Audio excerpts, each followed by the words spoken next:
నమస్కారం friends. Real ఎస్టేట్లో investment అంటే లక్షలు కోట్లు. అయితే ఎవరు socio economic situation of a state or a సిటీని గుర్తుపట్టలేకపోతారో వాళ్ళు ఎప్పుడూ తీవ్రంగా నష్టపోతారు, లేదా ఏండ్లకు ఏండ్లు ఇన్వెస్ట్మెంట్ తర్వాత వెయిట్ చేయాల్సి వస్తుంది. అదే ఇప్పుడు మన హైదరాబాదులో స్టార్ట్ అయింది.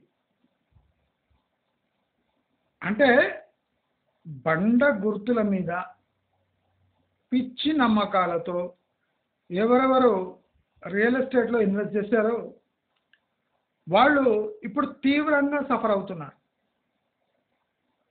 మీరు గుర్తుపెట్టుకోండి, 100 రూపాయలు 1000 రూపాయలు పడిపోయాయి అని చెప్పుకోవడానికి మనకు నామోషి ఉండదు. కానీ ఒక 50 లక్షలు 80 లక్షలు కోటి రూపాయలు పెట్టి మేము సఫర్ అవుతున్నాము అని చెప్పడానికి కూడా నామోషిగా ఉంటుంది. పెట్టుబడులు పెట్టుబడులు అంటారు. భారతదేశంలో పెట్టుబడి అంటే ఇంకా 5 లక్షలకే విలువ ఉంది. అంటే 1,00,000 రూపాయలు కూడా ఒక పెద్ద పెట్టుబడే. ఇక్కడ ఇండియాలో బిజినెస్ తీయాలన్నా ఒక 5 లక్షల పెట్టుబడి సరిపోతుంది. వివిధ రకాల పెట్టుబడులు 10,000 పెట్టినా సాయంత్రానికి 50% లాభాలు తెచ్చే బిజినెస్లు ఇండియాలో ఇంకా ఉన్నాయి. ఇలాంటి తరుణంలో పెట్టుబడి అంటే 50 లక్షలు, పెట్టుబడి అంటే 90 లక్షలు, పెట్టుబడి అంటే 2 కోట్లు అనటం హాస్యాస్పదం. మీ కోట్లకు కోట్లు పెట్టుబడి పెడితే మీకు వచ్చేది వేలకు వేలు. ఇప్పుడు మనము లెక్క చూసుకుంటే కోట్లకు కోట్లు పెట్టుబడి పెడితే కోట్లకు కోట్లన్న రావాలి, లక్షలు కూడా రావద్దండి. అంటే రియల్ ఎస్టేట్ ట్రెండ్ చూస్తే 3 ఇయర్స్లో డబుల్, అంటే 2 కోట్లు పెడితే 4 కోట్లు రావాలి. వస్తున్నాయా? అసలు రియల్ ఎస్టేట్, హైదరాబాద్ రియల్ ఎస్టేట్కి ఏమైంది? Problem with Hyderabad real estate ఏమంటే ఇది ఒట్టి మాటల మీద నడిచే ఒక బిజినెస్. అంటే మాటలు అన్నీ అంతే. ఇప్పుడు అక్కడ on ground number of transactions చూడకుండా ఒక ట్రాన్సాక్షన్ చూసి ఇక్కడ 1000 ట్రాన్సాక్షన్స్ అవుతాయి. Problem with real estate is that. అందుకోసం జనం ఏం చేస్తారు, రిగ్గింగ్కి అలవాటు పడ్డారు. అంటే ఏదో వాళ్ళ మనుషులకే ఒక వెంచర్లో ఒక ప్లాటు 2,000 ఉంటే అది 5,000కి అమ్మడం. ప్రతి వాడికి ఆ ట్రాన్సాక్షన్ యొక్క డాక్యుమెంట్ చూపించడం, ఇక ఆ వెంచర్ అంతా 5,000 అని చెప్పడం, చెప్పింది జనాలు నమ్మడం, దాన్ని కొనడం, కొని సంవత్సరాలు 2 సంవత్సరాలకే 10,000కు అమ్మడం ట్రై చేయడం. అంటే ఈయన ఒక అబద్ధం చెప్పి ఒక ఫ్లోర్ వేశాడు, కొన్నవాడు ఇంకో స్లాబ్ వేశాడు, మధ్యవర్తి ఇంకో స్లాబ్ వేస్తాడు. అలా గ్రౌండ్ ఫ్లోర్లోనే వాల్యుయేషన్ లేకుండా ఒక 4 ఫ్లోర్లు వేసి 4వ ఫ్లోర్ అంటే G+3 అని అమ్మే పద్ధతే ఇప్పుడు హైదరాబాద్లో చలామణిలో ఉంది. మంచి మార్గం ద్వారా మీకు ఎప్పటికప్పుడు అలర్ట్ చేస్తూనే ఉన్నా. బాబు educated, under educated and illiterate ముగ్గురికి ఒకటే భాషలో చెప్తున్నా. ఎందుకంటే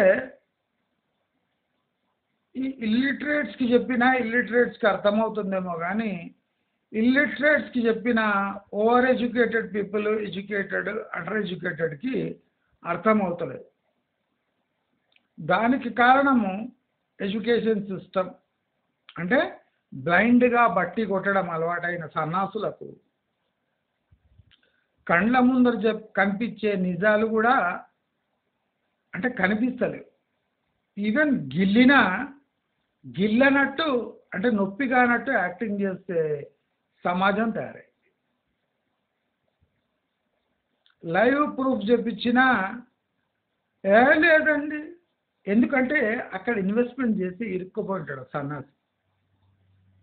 దాన్ని బయట పెడితే పరువు పోతుంది, పెట్టకుండా ఉంటే వాల్యూ తగ్గుతుంటుంది. ఇప్పుడు ఏం చేయాలి? గత్యంతరం లేదు. అప్పుడు ఏం చేస్తాడు? యాక్టింగ్ స్టార్ట్ చేస్తాడు. అంటే తన మనసును చంపుకొని చుట్టుముట్టు చూసిన అన్ని వ్యతిరేక అంటే రిజల్ట్స్ ఉన్న సిచ్యువేషన్ చూసి కూడా తన మనసుని నిబ్బరపరుచుకొని అబద్ధాలు ఆడడం స్టార్ట్ చేస్తాడు. ఇక్కడనే రియల్ ఎస్టేట్లో ప్రాబ్లం స్టార్ట్ అవుతుంది.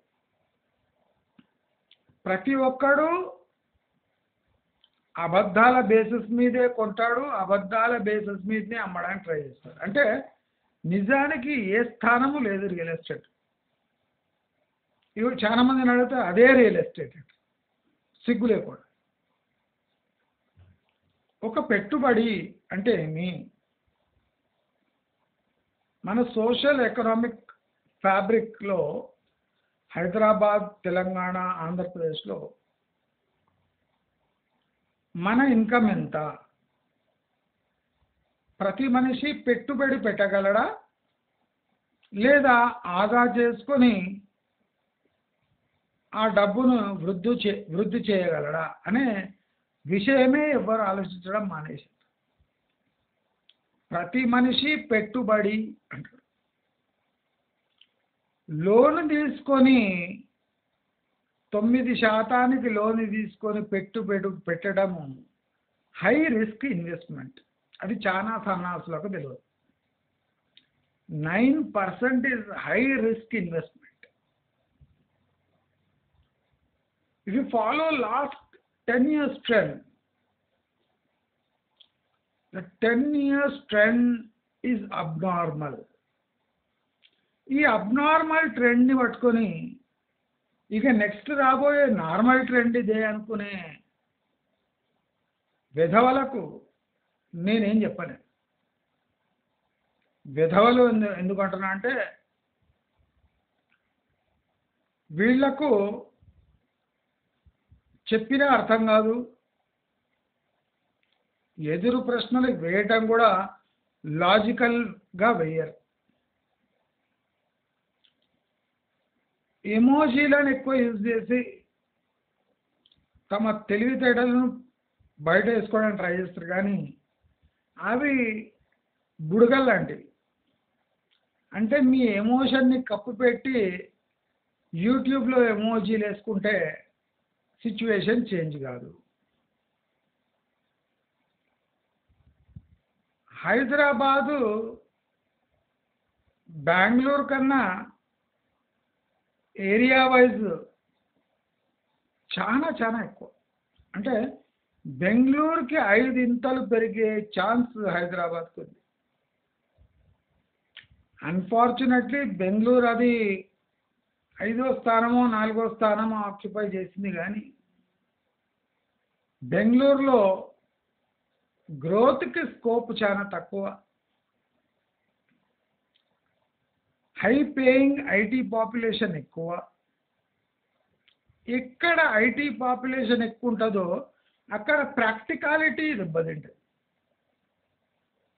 మనము ఒక చోట ఇన్వెస్ట్ చేస్తున్నామంటే 1,15,000 ఫ్యాక్టర్స్ ఉంటాయి. హై ఇన్కమ్ ఉన్న సాఫ్ట్వేర్ ఇండివిజువల్స్ ఏ ఖర్చునైనా లైట్గా తీసుకుంటారు. అంటే ఆ ఖర్చే బెంచ్ మార్క్ అయితే. ఫర్ ఎగ్జాంపుల్, ఒక గేటెడ్ కమ్యూనిటీలో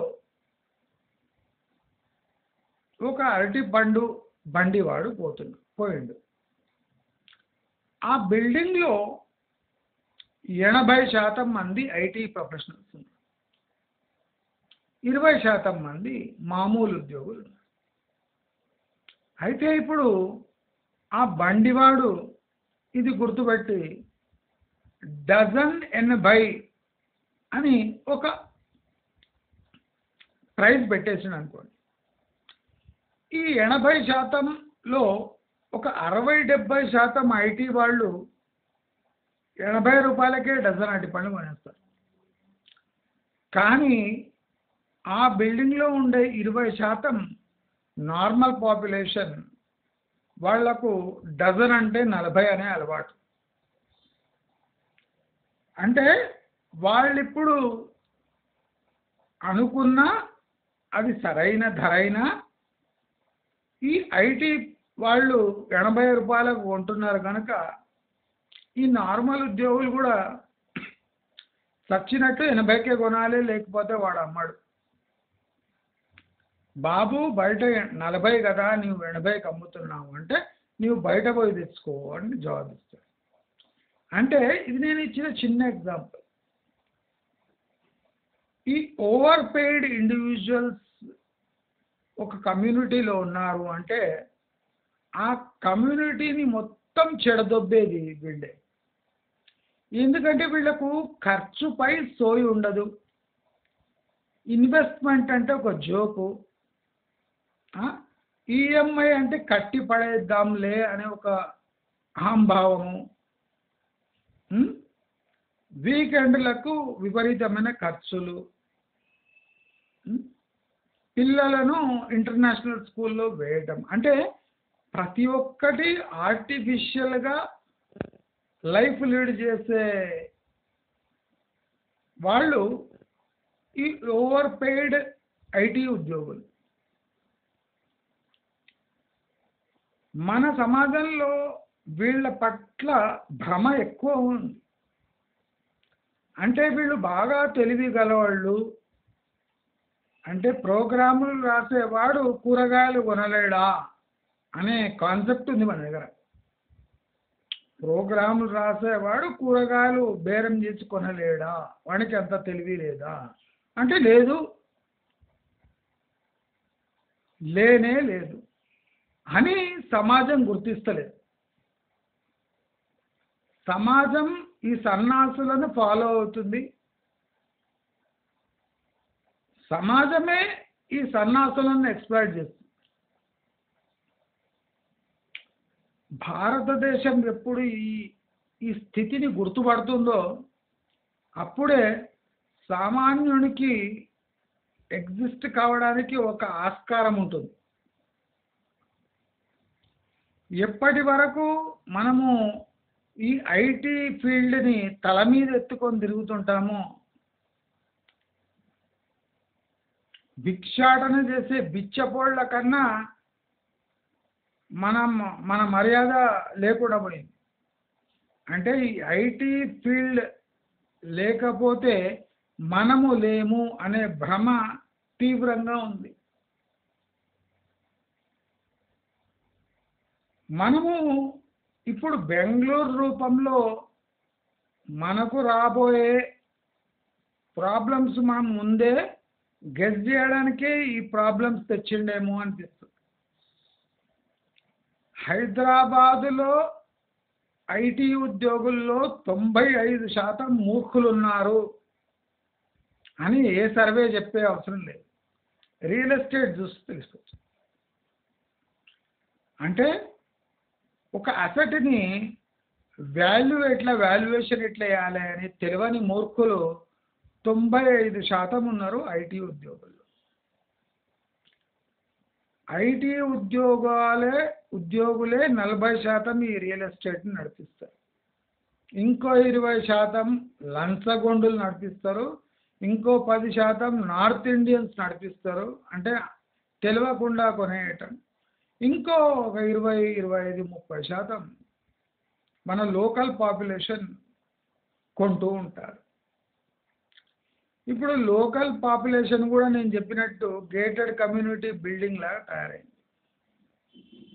₹1,00,000 లేనిదే గజం లేదు, 50 లక్షలు లేనిదే ప్లాట్ లేదు, 1,50,00,000 ఫ్లాట్కు కామన్. ఈ టర్మ్స్ అన్నీ డెవలప్ అయింది ఈ ఐటీ నా కొడుకుల దగ్గరనే. ప్రాక్టికాలిటీ తెలియదు, సమాజంలో ఇమడలేరు, సమాజం నుంచి ఎలీట్ స్టేటస్లో ఉండాలి, ఖర్చు ఎంతైనా పర్వాలేదు అనే మాటలు మాట్లాడాలి. అంటే మోస్ట్ ఇంప్రాక్టికల్ లైఫ్ బతికే వీళ్లకు మనము వాళ్ళని హీరో చేసి సమాజంలో అత్యుత్తమ స్థానం ఇచ్చిన కారణంగానే మన బ్రతుకులు దుర్భరంగా మారుతున్నాయి. ఇది ఎప్పుడు సమాజం గమనిస్తుందో అప్పుడు సమాజంలో పెను మార్పులు రావచ్చు. ఇప్పుడు మనం హైదరాబాద్ రియల్ ఎస్టేట్ చూస్తే కొన్ని లక్షల కోట్ల రూపాయలు సిమెంటు, కాంక్రీటు, స్టీలు రూపంలో ఈ బిల్డింగ్స్లో నిక్షిప్తమై ఉన్నాయి. you cannot derive its value immediately, but after 20 years if you want to derive value of the cement, steel and sand with which the assets are built using lakhs of crores, what you will get is depreciation. అంటే ఆ property యొక్క value 15-20 సంవత్సరాల తర్వాత తక్కువ పలుకుతుంది తప్ప ఎక్కువ పలకదు అనే ప్రాక్టికల్ సత్యాన్ని మనం ఎప్పుడు విస్మరిస్తామో పాత బిల్డింగ్ కూడా కొత్త బిల్డింగ్ రేట్లు అంటించి ఈ ప్రాపర్టీ యొక్క విలువ ఇది.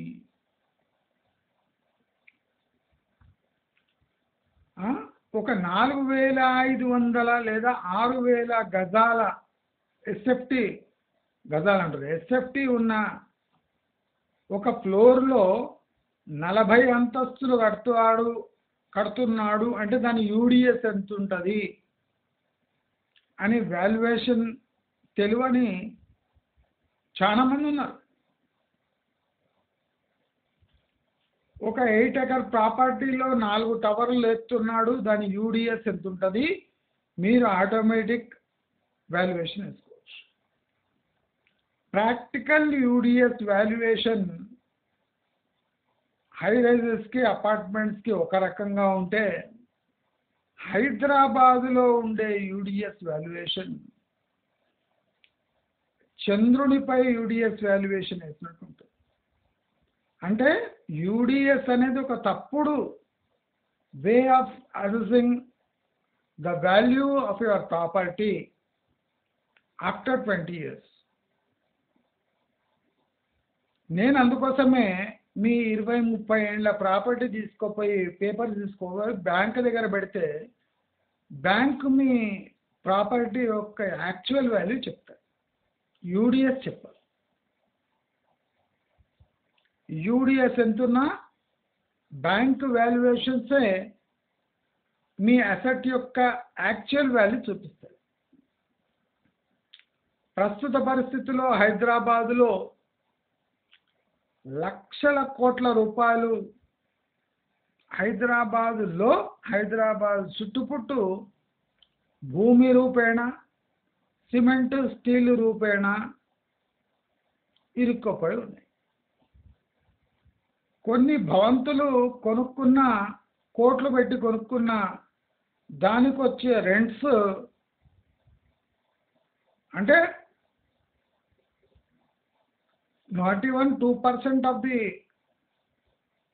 2% ఇయర్లీ గెయిన్స్ కూడా ఇస్తలేవు. కొన్ని ప్రాపర్టీస్ అలా ఉన్నాయి. But the price of the property is on the moon. అంటే ప్రశ్నించే గొంతుకలు ఎన్ని తక్కువ ఉంటే హైదరాబాద్లో ఎక్స్‌ప్లాయిటేషన్ అంతా ఎక్కువైతది. ఎంత ఇంప్రాక్టికాలిటీ ఎక్కువుంటే అన్ని మోసాలు జరిగే ఆస్కారం ఉంటుంది. నేను గత 500+ పైచిలుకు వీడియోల్లో ఈ విషయమే గట్టిగా చెప్పారు. మనము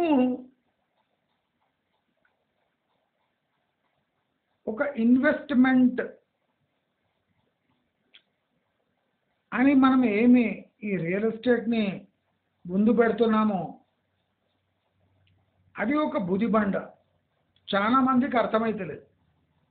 నేను అందుకోసమే సమయంతో పాటు వీళ్ళకి అర్థం కావాలి. ముందే అలర్ట్ చేసిన పర్సీవ్ చేసుకునే పర్సెప్షన్ ఈ జనాలకు లేదు అని నాకు బాగా అర్థమైంది. అంటే ఒక విషయాన్ని అవగాహన తెచ్చుకొని తమ లాభానికి ఎలా వాడుకోవాలనో ఇంకా తెలియని సో కాల్డ్ ఎడ్యుకేటెడ్ పీపుల్ కోకొల్లలు. వాళ్లకు ఎక్స్ప్లెయిన్ చేయలేము, కన్విన్స్ చేయలేము, ఆపను లేము. అయితే ఇప్పుడు హైదరాబాదులో చాలా క్లిష్టమైన పరిస్థితులు నెలకొన్నాయి.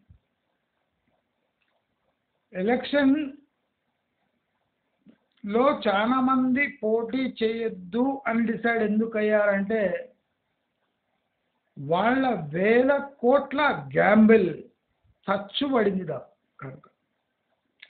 మనం అనుకున్నట్టు హైదరాబాద్ ఎఫెక్ట్ మన భారతదేశంలో ఉన్న 2-3 నగరాలపై తీవ్రమైన ఎఫెక్ట్ చూపిస్తుంది. అంటే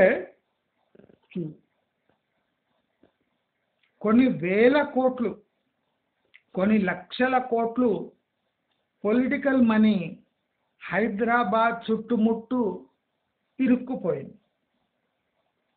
ఇప్పుడు ఈ ఇరుక్కుపోయిన ప్రాపర్టీస్కి వాల్యూ తెప్పియడము ఇప్పుడు కాంగ్రెస్ వంత అయిపోయి బీఆర్ఎస్ తన బబుల్ని ఆఖరి నిమిషం వరకు బ్లాస్ట్ కాకుండా, అంటే పగలకుండా, బర్స్ట్ కాకుండా కాపాడుకునే పని చేసింది. అంటే ఆఖరి నిమిషం వరకు రాబోయే పెను ప్రమాదాలను బ్లాంకెట్ వేసి కప్పిపుచ్చి లక్షల మంది రూపాయల డబ్బుతో ఆడుకుంది. ఈరోజు హైదరాబాదులో మీరు ప్రాపర్టీ 30 to 40% తక్కువలో పెడితే కానీ అది అమ్ముడుపోదు. అంటే ఎలక్షన్కి సంవత్సరం లోపల కొన్న ప్రాపర్టీస్ ఇప్పుడు 30% డిస్కౌంట్లో నడుస్తుంది. అంటే కోటిపై 30 లక్షలు కోల్పోవడానికి ఎవరు యాక్సెప్టెన్స్ చూపుతలేరు. ప్రాపర్టీని అట్టి పెట్టుకొని ఉంచుకుందామంటే వడ్డీ పెరిగిపోతుంది. క్యాష్ పెట్టి కొన్న ప్రాపర్టీస్కి రెంట్ రూపేణా వచ్చే డబ్బులు ఏమాత్రం సరిపోతలేవు. క్యాష్ పెట్టి కొన్న ప్రాపర్టీస్కి బ్యాంకు వడ్డీ అంటే సేవింగ్స్ వడ్డీ కూడా సంవత్సరానికి రాకపోతే వాడు బ్యాంక్ డిపాజిట్నే కోరుకుంటున్నాడు తప్ప రియల్ ఎస్టేట్ని కోరుకుంటలేడు. అంటే ఆ పరిస్థితులు దాపరించినాయి. దయచేసి మీరందరూ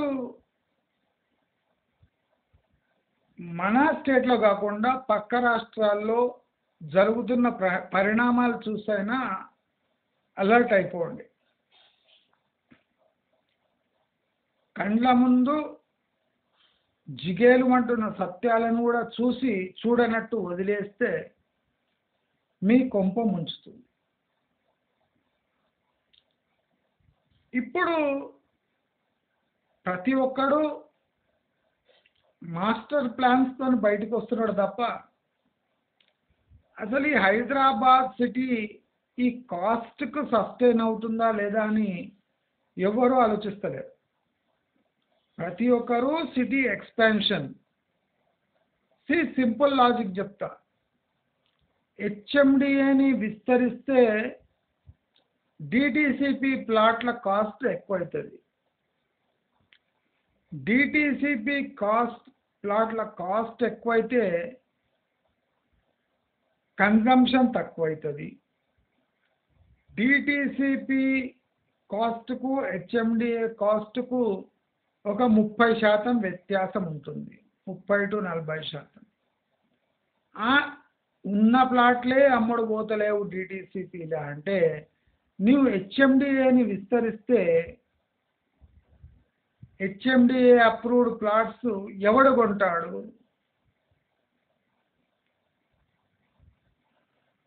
ఇప్పుడు ఒక క్లస్టర్, ఇండస్ట్రియల్ క్లస్టర్ రావాలంటే మినిమం 5 నుంచి 8 సంవత్సరాలు పడుతుంది. ఆ క్లస్టర్ బేస్డ్ ఏరియా డెవలప్ కావాలంటే మినిమం 10 to 15 years పడుతుంది. సో ప్రతి ఒక్క రియల్ ఎస్టేట్ ఇన్వెస్ట్మెంట్ ఇప్పుడు 10 నుంచి 20 సంవత్సరాలు అనే ఒక టార్గెట్ పెట్టుకొని ఇప్పుడు ఉన్నాయి. ఇప్పుడు లాస్ట్ 10 yearsలో 3 to 5 years టార్గెట్, ఇప్పుడు 10 to 20 years, 10, 15, 20 years. ఎందుకంటే ఒక project, real estate project success కావాలంటే ఒక సపోర్ట్ సిస్టమ్ కావాలి. అంటే రోడ్ ఒకటే సపోర్ట్ సిస్టమ్ కాదండి, employment, infrastructure other than roads, water, అదే కాకుండా ఇండస్ట్రియల్ ఎకోసిస్టమ్, అదే కాకుండా కమర్షియల్ యాక్టివిటీ, అదే కాకుండా availability of materials to lead a life, అంటే ఎడ్యుకేషన్, ఆఫీస్ స్పేసెస్. అంటే ఈ ఇన్ఫ్రాస్ట్రక్చర్ ఎకో సిస్టమ్ డెవలప్ కావడానికి 10 years మినిమం టైం పడుతుంది. అంటే ప్రతి ఒక్క రియల్ ఎస్టేట్ ఇన్వెస్ట్మెంట్ ఇప్పుడు 10 to 20 years రేంజ్లో ఉంది. మీరు ఇంకా 3 to 5 yearsలో 5 yearsలో డబల్ అయిపోతుంది అనే థియరీని మర్చిపోండి అని మంచి మార్గం ద్వారా మీకు మళ్ళీ చెప్పడం జరుగుతుంది. దయచేసి ఫ్యాక్టర్స్ గమనించి మీ రియల్ ఎస్టేట్ ఇన్వెస్ట్మెంట్స్ ఒక 6 months గ్యాప్ ఇచ్చి ఈజీగా మీరు ఇప్పుడుండే వాల్యుయేషన్కి 40 to 60% లోవర్ రేట్స్లో మీరు కొనవచ్చు. ఈ ఆర్ఆర్ఆర్ రావటం వల్ల లక్షలాది ఎకరాలు ఫ్రీ అయ్యి రేట్స్ ఓఆర్ఆర్ వైపు పడిపోయే ఛాన్సెస్ 98% ఉన్నాయి. ఆర్ఆర్ఆర్ వైపు డెవలప్మెంట్ అనగానే ఓఆర్ఆర్ చచ్చుబడినట్టే. ఓఆర్ఆర్ నుంచి ఫేజ్డ్ డెవలప్మెంట్ టువర్డ్స్ ఆర్ఆర్ఆర్ అంటే రియల్ ఎస్టేట్ ప్రైజెస్ పెరుగుతాయి తప్ప బయట నుంచి లోపలికి వస్తే లోపల ఉన్న ప్రైజెస్ తీవ్రంగా ఎఫెక్ట్ అవుతాయి. దయచేసి మీరు ఈ సిచ్యువేషన్ని కూడా అర్థం చేసుకోండి. హైదరాబాదులో లక్షల కోట్ల రూపాయలు సిమెంటు, స్టీలు, భూమి రూపేణ ఇరుక్కుపోయి విలవిలలాడుతున్నాయి. తక్కువలో అమ్ముకుందామంటే 2-3 సంవత్సరాల క్రితం కొన్న ఆస్తులు కనుక తక్కువలో అమ్ముకుంటే వాళ్ళకు ఒరిగేది ఏం లేదు. కాలం నాటి ఆస్తులు అమ్ముకుంటే లాభం తప్ప ఈ లాస్ట్ 5 ఏళ్లలో కొన్న ప్రాపర్టీస్కి ఇప్పుడు వాల్యుయేషన్ చూస్తే తీవ్రమైన నష్టాలు ఉన్నాయి. దయచేసి అందరూ ఈ సిచ్యువేషన్ని అర్థం చేసుకుంటారని కోరుకుంటున్నాను. నేను నా ఇతర ఛానల్స్ డిస్క్రిప్షన్ కాలంలో మరి కామెంట్ కాలంలో ఇస్తాను. మీరు కావలిస్తే నా ఇతర ఛానళ్లను సబ్స్క్రైబ్ చేసుకుంటారని కోరుతూ నమస్కారం.